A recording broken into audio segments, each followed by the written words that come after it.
আপনার ভালো দেখতে পারে না এরকম বহু লোক আছে না?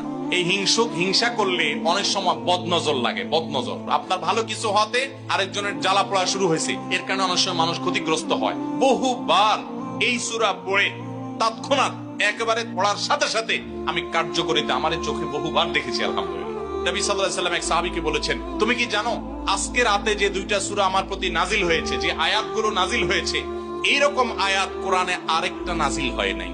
আমার বাসা বাচ্চার কোনো অসুবিধা হলে মাঝে মধ্যে আমার মিসেস বলতেন যে একটু দোয়া পড়ে খুদাও তো। আমি আমার মিসেসকে সাথে সাথে বলি, কেন, তুমি দিলে কি সমস্যা? অনেক সময় বাচ্চাকে নিয়ে আসেন, হুজুর একটু তাকে দোয়া পড়ে ফু দিয়ে দেন, একটু পানি পড়ে দেন। আমরা কি দোয়া পড়ি আজকে সেটা আমি আপনাদের সামনে ফ্ল্যাশ করে দিলাম, জানিয়ে দিলাম। আপনার যদি কোনো বিপদ হয়, আজকে অনেক ভাই প্রশ্নে লিখেছেন, অনেক সময় মানুষ বলে, ভাই আমার বাচ্চাটার এই সমস্যা, আমার ওই ওয়াইফের এই সমস্যা, আমার স্বামীর এই সমস্যা, আমার এই সমস্যা।